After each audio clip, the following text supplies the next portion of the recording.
জাপানে প্রতি বছর হাজার হাজার বিদেশি ছাত্র ল্যাঙ্গুয়েজ কোর্স শেষ করার পরে অথবা ডিপ্লোমা কোর্স শেষ করার পরে ফুল টাইম জব ভিসায় যায়। ফুল টাইম জব ভিসার ক্ষেত্রে কতজন খুব বেটার জব পাইতেছে? অনেকে দেখা যাইব 1.5 লক্ষ, 2 লক্ষ বা 3 লক্ষ টাকার জব থেকে তার প্রথম জীবনের কাজ বাজ শুরু করতেছে। আবার অনেকেই দেখা যাইতেছে যে কনভিনিয়েন্স স্টোরে কাজ করতো অথবা কোনো একটা সুপার শপ অথবা কোনো একটা বেন্তো কোম্পানিতে ওই সব জায়গায় আটকায় যাইতাছে। তাইলে মূল সমস্যাটা কই? এদের ভাগ্যে নাকি এদের প্রিপারেশনে? আজকে যে ভিডিওটা করতেছি আজকে হলো 2026-এর মার্চ মাসের 3 তারিখ। আমি হলো গিয়া এপ্রিলের 1 তারিখ থেকে ফুল টাইম জবে জয়েন করব।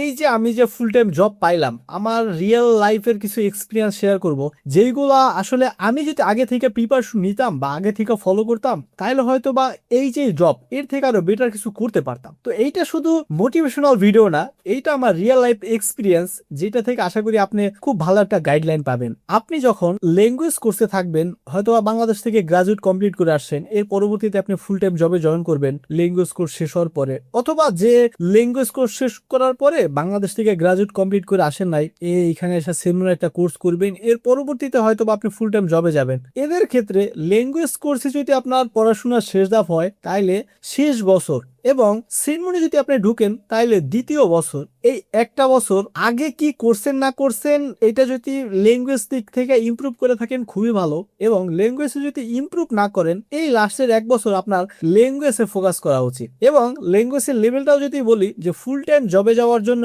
মিনিমাম আপনার জিএলপিটি N2 তোলা উচিত। কারণ N2 যদি আপনি না তুলতে পারেন, 2026 সালে আমি যে জব খুঁজলাম বা জবে জয়েন করতেছি, 80% ধরেন আপনি জবে অ্যাপ্লাই করতে পারবেন না। জবগুলো আমি কই থেকে খুঁজছি? অনেক ওয়েবসাইট আছে, যেমন গাইজিন পড, কেরিয়ার কোর্স, দাই জব, হ্যালো ওয়ার্ক, এমন পপুলার অনেক ওয়েবসাইট আছে। এবং জাপানের যে সরকারি প্রতিষ্ঠান হ্যালো ওয়ার্ক এক এজেন্সির মতো কাজ করে, এখান থেকেও ফুল টাইম জবের জন্য অ্যাপ্লাই করা যায়। এই সব জায়গায় যখন আমি গেছি বা বিভিন্ন অনলাইন প্ল্যাটফর্ম থেকে আমি যখন আবেদন করছি, অথবা হাকেন কাইসা দালাল কোম্পানি বলতে পারেন, যারা বিভিন্ন জায়গায় কোম্পানিতে শোকাই করাইয়া দেয় এবং ওই যা থেকে ওরা একটা চার্জ নেয় অথবা আপনার কাছ থেকে একটা চার্জ নিল। অধিকাংশ আমার এক্সপিরিয়েন্স থেকে যেটা বলতেছি যে অধিকাংশ জায়গায় 80% জায়গায় N2 না থাকলে এরা অ্যাপ্লাই করতে পারে না, যার কারণে ভাষা লেভেলটা অর্জন করা খুবই খুবই গুরুত্বপূর্ণ। মিনিমাম N2 যখন আপনার থাকবে, আপনি অফিসিয়াল বা ইন্টারন্যাশনাল কোম্পানিতে বেশ ভালো পোস্টে যেতে পারবেন। এইটা আপনার সাবজেক্ট যেই রিলেটেডই হোক না কেন, আশা করা যায় আপনি মোটামুটি একটা ভালো পজিশনে শুরুর দিক থেকে আপনি একটা প্রাধান্য পাবেন। এবার আসি জব খোঁজার জন্য প্রথমে আপনার কি রেডি করতে হবে। রেডি করতে হবে একটা জাপানিজ ফরম্যাটের সিভি, রিরেকিশো, জীবন বৃত্তান্ত। এটা অবশ্যই আপনার জাপানিজ ফরম্যাটে হইতে হবে। এবং সিবির ব্যাপারে যে জিনিসটা আপনার 1 বছর থেকে আগে কেন প্রিপারেশন নিতে হবে, কারণ সিবি সত্যি বলতে ভাই এটা লেখার ব্যাপার না, সিবি এটা বিল্ড করার ব্যাপার। কারণ সিবিতে আপনার নাম পরিচয় এর থেকেও গুরুত্বপূর্ণ ব্যাপার হলো আপনার এক্সপিরিয়েন্স অথবা কোন ধরনের কাজকর্ম করছেন। আপনার মিনিমাম 1 বছর, 2 বছর বা আরো যত আগে থেকে আপনি সিবিতে কি লিখবেন বা ফিউচারে কোন ধরনের জব টপ করবেন এই কথা চিন্তা করে ওই ধরনের কাজকর্মের মধ্যে আপনার ইনভলভ হওয়া উচিত, অথবা পার্ট টাইম জব অথবা কারিকুলাম অ্যাক্টিভিটি যেগুলো করতেছেন এই রিলেটেড কাজকর্ম করা উচিত, যাতে সিবির মধ্যে এই জিনিসটা আপনি অ্যাড করতে পারেন। তাইলে ব্যাপারটা কি দাঁড়াইতেছে, সিবি এটা লেখার ব্যাপার না বা লেখার জিনিস না, এটা হলো বিল্ড করার জিনিস, তৈরি করার জিনিস। এবং এই সিভি লেখার সময় অথবা রিরেকিশো এটা লেখার সময় আপনার কয়েকটা ব্যাপার খুব খুব বেশি মনোযোগ দেওয়া উচিত। 1 নাম্বার হলো আপনার ছবি, লাস্ট 3 মাসের মধ্যে তোলা এমন কোন একটা ছবি, অবশ্যই সুটে বুটেড অবস্থায়, চুল টুল বা দাড়িটারি একটু কাইটা ক্লিন অবস্থায়। যেহেতু এটা বাংলাদেশ না, অধিকাংশ জায়গায় প্রেফার করে যে তুমি একটু দাড়িটারি কাইটা ক্লিন শেভ করে এরপরে তুমি ছবিটা তুলো, এবং অবশ্যই যেন ফর্মাল ড্রেস হয়। এই গেল একটা ব্যাপার। এবং 2 নাম্বার যে ব্যাপারটা আপনার সচেতন থাকা উচিত, জিকো পিয়ার এবং শিবৌদৌকি, মানে নিজের যে ব্যাপার স্যাপারে যে ভালো কিছু কথাবার্তা। এবং শিবৌদৌকি হলো আপনি যেই সব জিনিসপত্র জানেন বা এক্সপিরিয়েন্স আছে এইটা, এবং আপনি যেই কোম্পানিতে আবেদন করতেছেন এই কোম্পানির যে কাজকর্ম ওই জিনিসগুলো যে আপনি করতে পারবেন বা ওদের কোম্পানিতে আপনি বেটার একটা সার্ভিস দিতে পারবেন, বা ওরা যেই ধরনের লোক চাইতেছে আপনি সেই ক্যাটাগরির লোক, এই জিনিসটাকে বলে শিবৌদৌকি। এই দুইটা জিনিস জিকো পিয়ার এবং শিবৌদৌকি খুব ভালো কইরা চিন্তা ভাবনা কইরা সত্যি জিনিস লেখা উচিত। কারণ আপনি যখন ইন্টারভিউ বোর্ডে বসবেন এইখান থেকে আপনাদের অনেক প্রশ্ন করবে, যেহেতু আপনার সিভিটা থেকেই এই জায়গা থেকে কোশ্চেন করা শুরু করবো, এই জায়গায় মোটামুটি আপনার মোটামুটি অনেক কোশ্চেন টোশ্চেন আসে। তো এই জিনিসটা খুব ভালোভাবে সচেতন ভাবে লেখা উচিত। তো শিবৌদৌকি জিকোপিয়ার কিভাবে লিখবেন? চ্যাটজিপিটি, জেমিনাই, গ্রক, বহুত এআই টুলস আছে। আপনি চাইলে ওই যে জবের যে ডিসক্রিপশন বা জবটার টোটাল জিনিসটা কপি করলেন এবং আপনার সিভি যেটা আপনি বানাইছেন এই জিনিসটা আপনি কোন একটা এআই টুলস এর মধ্যে দিলেন, পরবর্তীতে ওরে বললেন এই হলো আমার সিভি, এই হইলো বসু জবের যে অফার, এই দুইটা কম্বাইন কইরা সব থেকে ভালো শিবৌদৌকি অথবা জিকোপিয়ার তুমি আমার জন্য লেখা দাও। আপনি জিনিসটা ওই জায়গা থেকেও কিছু একটা জিনিস হেল্প নিতে পারেন। তো এরপরে আপনি আপনার মতো করে মডিফাই করতে পারেন। এটা একটা আপনার বেস্ট একটা সোর্স বললাম। এবং সিভিতে পরবর্তী যে ব্যাপারটা আসে এটা আসে আপনার এক্সপিরিয়েন্সের যে জায়গাটা। এই কারণে জাপানে আসার পরে আপনার যদি টার্গেট থাকে যে ল্যাঙ্গুয়েজ কোর্স 2 বছর পরে আপনি ফুল টাইম জবে যাবেন, বা আপনি যেহেতু গ্রাজুয়েট কমপ্লিট করে না আসেন আপনার অবশ্যই একটা সেনমন কোর্স করা লাগবে,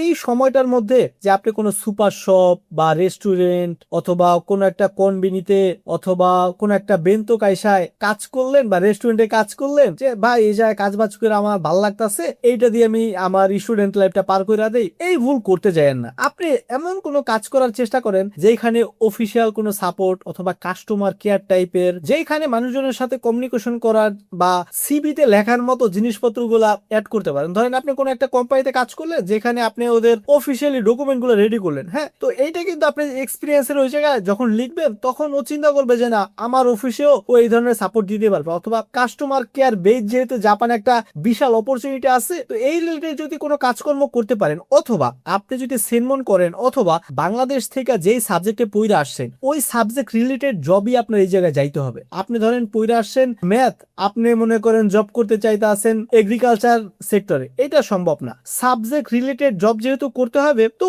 যেই সাবজেক্ট রিলেটেড আপনার পড়াশোনা করে আসছেন অথবা এখন করতেছেন, অথবা ফিউচার আপনার প্ল্যান আপনি এই ধরনের জিনিসপত্রের মধ্যে যাইতে চান বা কাজকর্ম করতে চান, আপনার উচিত পার্ট টাইম জব অথবা যে কোনো ভাবে ওই সব অ্যাক্টিভিটিস এর মধ্যে যুক্ত হওয়া, যেটা যখন আপনি সিভির মধ্যে লিখবেন সিভিটা ভারী হবে এবং আপনি জব পাওয়ার ক্ষেত্রে দেখা গেল অন্যদের তুলনায় আপনি বেটার একটা রেজাল্ট পাইলেন। পার্ট টাইম জব যখন আপনি করবেন তখন এই জিনিসটা আপনার মাথায় রাখা উচিত, যেমন অফিসের কোনো কাজকর্ম অথবা যদি আপনি কোনো একটা বেন্তো কোম্পানিতে বা বড় কোনো একটা কোম্পানিতে কাজ করেন, এটার সাইড রিলেটেড বা কোনো ধরনের ম্যানেজমেন্ট বা লিডার টাইপের কোনো কাজকর্ম করতে পারেন, অথবা কাস্টমার সার্ভিস রিলেটেড যদি কোনো কাজকর্ম করতে পারেন, যেটা ইন ফিউচারে আপনি যখন লিখবেন অন্যদের তুলনায় যে ভাই আমি 2 বছর তো রেস্টুরেন্টে কাজ করছি, আমি 4 বছর তো ওভেন তো কাইসা কাজ করছি, এর থেকে এইসব জিনিসগুলো আপনার বেটার ভ্যালু দিব। তো পার্ট টাইম জব করার ক্ষেত্রে এই জিনিসগুলো আপনার সচেতন থাকা উচিত, যেটা আপনার ইন ফিউচারে অনেক অনেক সুবিধা দিবে। পরবর্তী আরেকটা জিনিস যেটা আপনার মাথায় রাখা উচিত, আপনি যখন ফুল টাইম জবে যাওয়ার চিন্তা ভাবনা করবেন, মিনিমাম ধরেন 1 বছর আগে বা 6 মাস আগে আপনার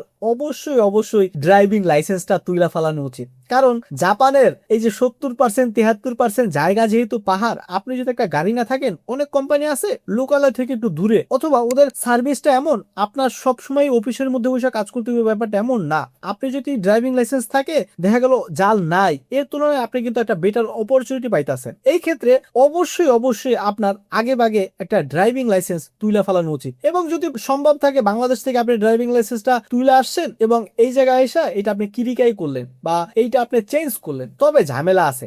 বাংলাদেশের রুলস রেগুলেশন আপনি জীবনেও মানেন নাই, তো জাপানে আইসা যখন দেখবে যে হাজার হাজার রুলস, তখন আপনি প্যারা খাইতে পারেন। তো এই জায়গায় মোটামুটি ড্রাইভিং লাইসেন্স করতে গেলে ড্রাইভিং যে স্কুলগুলো আছে এই ক্ষেত্রে 2,50,000 ইয়েন থেকে 3 লাখ পর্যন্ত লাগতে পারে। তবে এইখান থেকেও যদি 3 লাখ টাকা দিয়েও শিখেন, যেটা বাংলাদেশে আপনি 10,000 15,000 20,000 টাকায় ড্রাইভিং লাইসেন্স করে ফেলাতে পারেন, আমার মনে হয়, আমি জাপান থেকে করছি, আমার মনে হয় 3 লাখ টাকা গেলেও এই জায়গা থেকে করাটা আপনার জন্য সেফ। কারণ হইলো এই জায়গা যখন একটা অ্যাক্সিডেন্ট করবেন, আপনি ধরেন কাউরে মাইরা দিয়েছেন, আপনার 30 লাখ 40 লাখ 50 লাখ 1 কোটি 2 কোটি মনে করেন মাইরা ফালাইছেন, 3-4 কোটি পর্যন্ত আপনার বাক্কিনে আসতে পারে, জরিমানা আসতে পারে।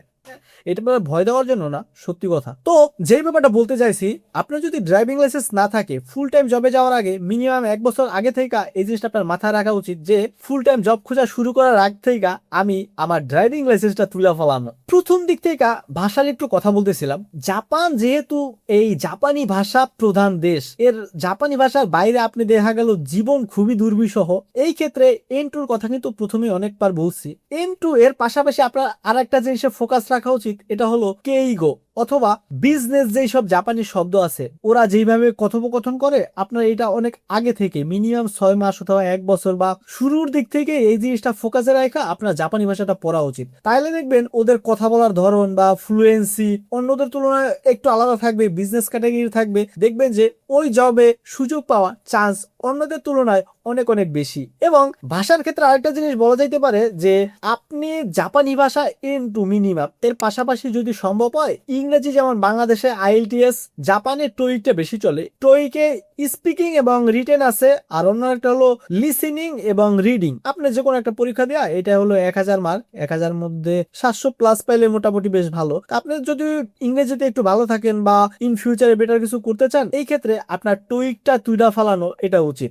স্কিলের কথা যেহেতু বলতেছিলাম, এই যে আরো কয়েকটা জিনিস শেয়ার করা যেতে পারে। আপনি যদি অ্যাকাউন্টিং এ ভালো থাকেন তাহলে অ্যাকাউন্টিং এর যে পরীক্ষা আছে বকি, এই পরীক্ষাটা আপনি দিতে পারেন। এটা কয়েকটা লেভেল আছে, হ্যাঁ, গুগলে একটু ঘাটাঘাটি করলে আপনি পাওয়া যাবেন। এটা যদি ভালো থাকেন এই পরীক্ষাটা দিতে পারেন। এবং অটোমোবাইল অথবা বিজনেস অথবা আপনি যেই রিলেটেড সিনমন গাক্কোতে পড়তেছেন ওই রিলেটেড, অথবা বাংলাদেশ থেকে আপনি যেই রিলেটেড সাবজেক্টে অনার্স কমপ্লিট করে আসছেন ওই রিলেটেড যদি কোনো ধরনের কোর্স এখানে আসা অনলাইন হোক অথবা অফলাইন হোক অথবা কোনো কারিকুলাম অ্যাক্টিভিটিস এর সাথে যুক্ত হওয়া যায়, তাহলে কিন্তু জিনিসটা খুবই খুবই ভালো হয়। এর পাশাপাশি আরো কয়েকটা স্কিল যেটা অর্জন করতে পারেন, আপনার কম্পিউটারের স্কিল, যেমন বেসিক এক্সেল এবং ওয়ার্ড, পাওয়ার পয়েন্ট, এই তিনটা জিনিস যদি আপনি জানেন, বাট একটু জাপানিজ, একটু ইংলিশ, টাইপিং এর যে ব্যাপার স্যাপার আছে, এটা অনেক জায়গা থেকে দেখবে যে ভালো। এবং যদি সার্টিফিকেট থাকে তাহলে তো কোনো কথাই নাই।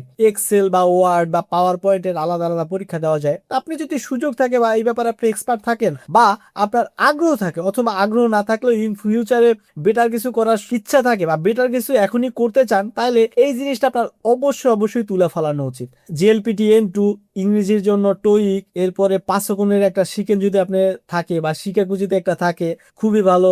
আবার অ্যাকাউন্টিং এর বকি এটা যদি পারেন, এবং আপনার সাবজেক্ট রিলেটেড যে ধরনের কারিকুলাম অ্যাক্টিভিটিস অথবা যে ধরনের শিকাক অথবা সার্টিফিকেট তোলা যায়, হ্যাঁ, এটা সুযোগ থাকলে আপনি পরীক্ষা টরীক্ষা দিয়া জিনিসটা তুইলা ফলান না দে ভাই। এইবার আসি জব খোঁজার ব্যাপারে। জব খোঁজার জন্য মিনিমাম আপনার কতদিন আগে থেকে জব খোঁজা শুরু করা উচিত? মিনিমাম আপনার 6 মাস আগে, এবং বেটার হয় আপনি 1 বছর আগে থেকেই যদি জব খোঁজা শুরু করে। নিহঙ্গ গাক্কো শেষ করার পরে যদি ফুল টাইম জবে যায় তাহলে দ্বিতীয় বছরের শুরুর দিক থেকে এবং কোর্স শেষ হওয়ার 6 মাস আগে থেকে। এবং সেনমন গাক্কোর ক্ষেত্রেও সেম, যারা গাড়ি নিয়ে পড়াশোনা করে এদের 1 বছর আগেই কিন্তু কোম্পানি নির্ধারণ হয়ে যায় কোন কোম্পানিতে জব করবে। কিন্তু এর বাইরে যারা আছে অন্যান্য সাবজেক্টে পড়াশোনা করে এদের কিন্তু 1 বছর আগে হয় না। তো এই ক্ষেত্রে আপনি যদি প্রো অ্যাক্টিভ থাকেন মিনিমাম 1 বছর আগে থেকে আপনি বিভিন্ন জায়গায় টুকটাক টুকটাক অ্যাপ্লাই করা শুরু করবেন। এবং লাস্ট 6 মাসের মধ্যে যদি আপনি জব না পান, লাস্ট 6 মাসে আপনার পাগলের মতো জব অ্যাপ্লাই করা উচিত। প্রত্যেক সপ্তাহে মিনিমাম 4টা 5টা 10টা জায়গায় অ্যাপ্লাই করা উচিত। কিন্তু আপনি যদি মনে করেন ভাই আমার কোর্স তো শেষ হবে এপ্রিলে, আমি তাহলে ফেব্রুয়ারি থেকে শুরু করুন জব, ভালো কোম্পানি ভাই মিনিমাম 6 মাস আগে থেকে ও লোকজন নেওয়া শুরু করে বা সার্কুলার দেয়। যার কারণে মোটামুটি সেনমন গাক্কো হোক অথবা ল্যাঙ্গুয়েজ প্রোগ্রাম, এই গাক্কো কিন্তু শেষ হইবে আপনার এপ্রিল সেশনে। এপ্রিল ওদের পড়ালেখা শেষ, হয়তোবা মার্চের 15 তারিখে বা 12 তারিখে বা মার্চের মাঝামাঝি কোনো একটা ডেটে আপনার সূচকীয় শিখে অথবা গ্রাজুয়েট কমপ্লিট হইলো। কিন্তু অনেক স্কুল আছে দেখা যায় এর আরো 15 দিন 2 সপ্তাহ আগেই আপনার স্কুল সব বন্ধ, পড়ালেখা বাদ। জানুয়ারি ফেব্রুয়ারি যদি এর মধ্যে আপনি জব না পাওয়া যান, আপনার কপালে ভাই খুবই খুবই ভোগ আছে। তো যেটা পয়েন্ট, মিনিমাম 6 মাস আগে থেকে আপনি জবে অ্যাপ্লাই করা শুরু করেন। কে কি বলতেছে না বলতেছে ওই কথা আপনি শুনেন না, আপনি মিনিমাম 1 বছর আগে থেকে যদি হয় খুবই ভালো, মিনিমাম 6 মাস আগে থেকে আপনি জবে অ্যাপ্লাই করা শুরু করেন। এখন জব খোঁজার ওয়ে কি কি আছে? এই জায়গায় অনেকগুলা বেটার প্ল্যাটফর্ম আছে অনলাইনে, যেমন গাইজিন পট, কেরিয়ার ক্রস, দাই job, yellow Japan, hello Japan, এমন অনেকগুলো ওয়েবসাইট আছে। আপনি 3-4টা ওয়েবসাইটে এটা অনেক স্কুল বা অনেক প্রতিষ্ঠানও রিকমেন্ড করে যে তোমরা এই জায়গা থেকে অ্যাপ্লাই করো। এই বললাম অনলাইন বেস কয়েকটা প্ল্যাটফর্মের কথা, এগুলো খুবই ভালো, প্রচুর পরিমাণে জবের অপরচুনিটি আছে। পরবর্তী আরেকটা জিনিস এটা হলো হ্যালো ওয়ার্ক। এটা হলো জাপানের সরকারি একটা প্রতিষ্ঠান যারা পার্ট টাইম জব বা ফুল টাইম জবের ক্ষেত্রে বিদেশি বা জাপানি হোক এদের জব খোঁজার ক্ষেত্রে সাহায্য করে। তা আপনি মিনিমাম হ্যালো ওয়ার্কে বা টাউন ওয়ার্কের যে অফিস আছে আপনি 5 বার 10 বার যাইতে পারেন ভাই, একটা বেটার জব আপনি আশা করি যা থেকে পাওয়া যাবে। পরবর্তী অন্য একটা সোর্স কি হইতে পারে, আপনার স্কুলের শিক্ষকরা। এদের সাথে সম্পর্ক যদি আপনার ভালো হয়, আপনি এই জায়গা থেকেও কিন্তু খুব ভালো একটা জবের অপরচুনিটি পাইতে পারেন। তো আমি যেখানে জবে জয়েন করব, এটা কিন্তু অনলাইনে আমি বহুত জায়গায় অ্যাপ্লাই করছি, আমার মতো করে ভাবে ম্যাচ করতেছিল না। আমি যে জবটা পাইছি এটা কিন্তু গাক্কর শোকায়, মানে আমার স্কুল এই জায়গায় আমার পরিচয় করাই দিয়েছে। স্কুলের যে শিক্ষক আছে, প্রতিষ্ঠানে যে শিক্ষক আছে, এদের সাথে আমার সম্পর্ক ভালো থাকার কারণেই কিন্তু আমার এই অফারটা করছে। এই জবটাও কনফার্ম হওয়ার 4-5 দিন আগে একটা এয়ারপোর্ট থেকে জবের অফার আসছিল, ওই জায়গায় মাত্র 3 জন অ্যাপ্লাই করতে পারবে।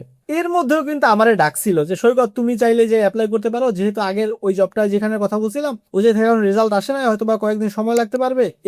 আপনি কিন্তু শিক্ষকদের সাথেও ভালো সম্পর্ক রাখতে পারেন। ভালো সম্পর্ক মানে তেল মারা সম্পর্ক না, আপনি আসলেই মন থেকে ভালো সম্পর্ক যদি রাখেন, এটা থেকে একটা ফুল টাইম জবের খুব একটা ভালো অপরচুনিটি পাওয়ার সুযোগ আছে। এবং অন্য একটা হইতে পারে যে আপনি যেই এলাকায় থাকতেছেন, এই যে আর সিনিয়র ভাই বেরাদার যারা একটু বেটার কোম্পানিতে কাজ বাজ করতেছে, এদের সাথে যদি সম্পর্ক ভালো থাকে যে ভাই আগামী বছরে তো আমি সূচকীয় করব, এই ক্ষেত্রে আপনার কোম্পানিতে যদি আগামী বছর নতুন লোক নেয়, আমি তো এই সাবজেক্টে যদি সুযোগ থাকে আপনি আমার একটু শোকাই করতে পারেন বা আমার ব্যাপারটা একটু মাথায় রাখতে পারেন। তো এইসব ব্যাপারগুলো যদি আপনি একটু নজর রাখেন, এবং মূল ব্যাপার হলো ভাই আপনি একটু আগে বাগে থেকে যদি প্রিপারেশন নেওয়া শুরু করেন এবং সবার আগে থেকে যদি একটু অ্যাপ্লাই করা শুরু করেন, দেখবেন যে প্রথম দিক থেকে আবেদনও কম হইতাছে, আপনার অপরচুনিটি কিন্তু কম থাকে। কিন্তু যখন দেখবেন যে ডিসেম্বর বা জানুয়ারি চলে আসছে, একটা কোম্পানি হতে পারলে ওপেনিং 5 জন, এই জায়গায় আবেদন করছে কিনা 500, এর মধ্যে আপনার যে ওই যে আবেদন এটা খুঁজা কই পাইবো ভাই? এর থেকে ভালো ব্যাপার হলো আগে বাগে একটু প্রিপারেশন নেন।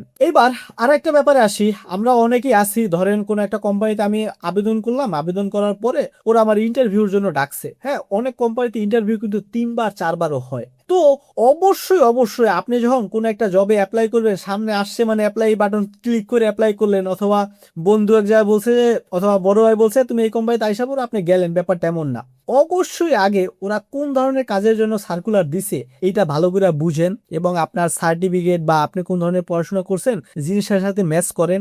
এর পরবর্তীতে আপনি ইন্টারভিউতে যান, কারণ ইন্টারভিউ বোর্ডে অধিকাংশ পোলাপানি ফেল করে, কারণ ওরা ভালো করে জানেই না যে এই কোম্পানিতে কি সার্কুলার দিছে। আপনার পড়াশোনা বা আপনার ব্যাকগ্রাউন্ড এবং জবের যে সার্কুলার বা ওরা কোন ধরনের জবের জন্য অফার করছে এর উপরে ভিত্তি করে কিন্তু আপনার মোটামুটি 60% 70% জিনিস আপনার ইন্টারভিউ বোর্ডে শেষ হয়ে যায়। ইন্টারভিউতে যখন আপনি যাবেন, আগে বাগে থেকে ওই কোম্পানি সম্পর্কে, আপনার সাবজেক্ট সম্পর্কে, আপনার ফিউচার প্ল্যান সম্পর্কে একটু ভালোভাবে রিসার্চ করে বা প্রিপারেশন নিয়ে যাওয়া উচিত। এবং এই যে আরো কয়েকটা জিনিস, যেমন সচেতন থাকা উচিত, সময় মতো পৌঁছানো, একটু পরিপাটি হয়ে যাওয়া, একটা মেমো নেওয়া, একটা কলম নেওয়া, বেসিক জিনিসপত্র যদি আপনি ফলো করেন এবং আগে থেকে যদি পূর্ব প্রস্তুতি কোম্পানি সম্পর্কে, আপনার সম্পর্কে একটু স্টাডি করা থাকে, আশা করি আপনি ইন্টারভিউ যাওয়ার পরে 3-4টা ইন্টারভিউ দিলে হয়তো বা কোনো একটা ইন্টারভিউ আপনি ক্র্যাক করে ফেলাইতে পারবেন। এই ছিল মোটামুটি বেসিক জিনিসপত্র। আমি যদি আবার একটু সামারি করি, প্রথমত আপনি মিনিমাম 6 মাস আগে থেকেই অ্যাপ্লাই করা শুরু করেন, এবং ভাষার ক্ষেত্রে যেটা বললাম জেএলপিটি মিনিমাম N2, যদি সম্ভব হয় টোইক ইংরেজি যে পরীক্ষা 700 মার্ক প্লাস, এবং আপনার যদি সম্ভব হয় 5 বা কম্পিউটার একটা শিক্ষাকু তোলা, এবং আপনি যদি অ্যাকাউন্টিং এ ভালো হন, এইটার যদি আপনি বকির একটা পরীক্ষা দিয়া আপনি শিক্ষাকু তুলতে পারেন বা সার্টিফিকেট নিতে পারেন, অন্যদের থেকে আগায় যাবেন। ড্রাইভিং লাইসেন্স, একটু ডিসিপ্লিন, একটু পরিপাটি, ইন্টারভিউর আগে নিজের জায়গা থেকে একটু রিসার্চ করে প্রিপারেশন নেওয়া, এই সব জিনিসপত্রগুলো যদি আপনি একটু সচেতন থাকেন, দেখবেন যে আপনার ফ্রেন্ড সার্কেল বা আশপাশে যারা আছে এদের থেকে আপনি অবশ্যই খুব দ্রুত একটা ভালো জব পাওয়া যাইতেছে। তো সত্যি কথা বলতে আমার এক্সপিরিয়েন্স থেকে এই যে জব পাওয়া কঠিন না, আপনার যদি স্কিল থাকে এবং পূর্ব প্রস্তুতি খুব ভালো থাকে, আপনি খুব দ্রুত খুব ভালো জব পাওয়া যাবেন। যেই লোকে কোম্পানিতে পার্ট টাইম জব করে কোম্পানিতে আবার ওই যে শুশু করে ফেলাইছে, হয়তো বা স্যালারি 1.5 লাখ টাকা বা 1,80,000 বা বড় জোর 2 লাখ, আপনার অনেক অনেক কথা বলো ভাই আমি তো 50 জায়গায় আবেদন করছি, আমার তো এক জায়গা থেকে ইন্টারভিউতে ডাকে নাই, অথবা আমি ইন্টারভিউ 10 জায়গায় দিছি, কেউই আমারে নেয় নাই। কোম্পানির দোষ না, সত্যি কথা বলতে ভাই আমার এক্সপিরিয়েন্স থেকে আমি যেটা বুঝি, যেই সব কোম্পানি আমার প্রত্যাখ্যান করছে, আমি আসলে ওদের যে রিকোয়ারমেন্ট ফুলফিল করা দরকার আমি এগুলা করতে পারি নাই। তো অন্য লোকরে অজুহাত না দিয়া নিজের জায়গায় আপনি একটু বিল্ড করার চেষ্টা করেন, দেখবেন যে ভালো কোম্পানি আপনার এই খুঁজে নিতে আছে, অথবা আপনি কয়েকটা বেটার কোম্পানিতে ইন্টারভিউ দেওয়ার পরে বা অ্যাপ্লাই করার পরে অবশ্যই আপনি বেটার কিছু করতে পারবেন। আজকের মতো এখানেই বিদায় নিচ্ছি, সবার জন্য অনেক অনেক শুভকামনা রইল। আপনাদের যদি কোনো ধরনের প্রশ্ন অথবা কোনো ধরনের সাজেশন থাকে অবশ্যই কমেন্ট করে জানাতে পারেন। দেখা হচ্ছে পরবর্তী ভিডিওতে। Bye bye.